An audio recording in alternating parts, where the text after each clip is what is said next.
Meantime, thanks to a Judicial Watch lawsuit, Los Angeles County is doing a massive cleanup of its voter rolls and notifying more than 1 million inactive voters. One America's Hines spoke with Tom Fitton about the settlement and the importance of election integrity heading into 2020. I'm here with Tom Fitton, president of Judicial Watch. And Mr. Fitton, I wanted to ask you about an announcement you made today with regard to some of these voter rolls in California. You have been involved in precipitating a major change in policy now. Talk about that.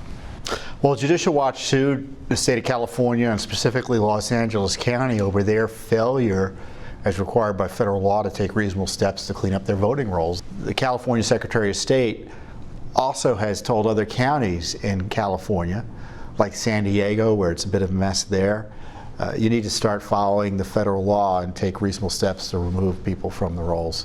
The Obama Justice Department and the left generally never wanted to enforce this law. They certainly want people to register to vote, which is fine, but the element of the federal law at issue here, the National Voter Registration Act, otherwise known as the Motor Voter Bill, requires states to take reasonable steps to clean up the rolls. So the Obama Justice Department wasn't interested in enforcing that. And Judicial Watch filed the first lawsuits by a private entity to enforce this federal law because the Justice Department wasn't doing its job. So we had settlements in Ohio, we won in Indiana, we've just recently won in Kentucky, and of course we've got this settlement in California. We're doing the work that the Justice Department should have been doing and arguably still should be doing, but has been slow to get up to speed.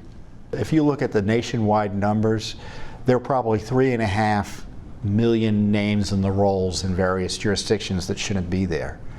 Los Angeles County has 1.5 million of them.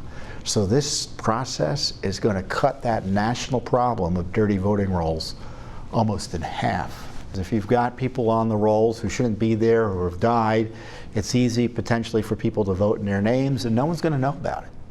So, especially in places that don't have voter ID and things like that. So we got to take that temptation away, and this is part of what federal law requires.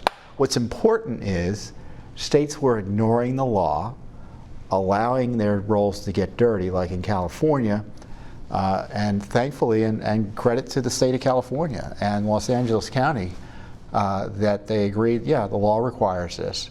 It's important to remember, last year, the Supreme Court ruled this has to be done, more or less, in upholding another settlement with Ohio that Judicial Watch had come to, requiring Ohio to clean up its rolls. Shouldn't this be something that governments do as a matter of routine? Why is it that it comes in a response from a lawsuit from Judicial Watch? Well, some governments do it as a matter of routine. Some states clean the rolls and take reasonable steps to clean the rolls. They don't have to be perfect, but they, for instance, every few years, every election cycle, they can send notices to people who haven't voted to ask what's happening. Are you still around? Many states have joined a compact where where they can figure out if voters have moved from one state to another, they can adjust the voting rolls accordingly and make sure they're correct. This is a fairly significant victory then, isn't it? This is a big positive step, and I know there are a lot of concerns about election integrity. This is one of them. We need voter ID, we need clean election rolls, and ultimately, I think, given the large numbers of aliens present in the United States, we need citizenship verification. I would think that your listeners and viewers would want to ask their local officials what steps they're taking to clean up the rolls. Want to see more videos like this? Click on the link below and subscribe to One America News on YouTube, and call your cable provider and kindly demand that One America News is added to your lineup. Call and subscribe today.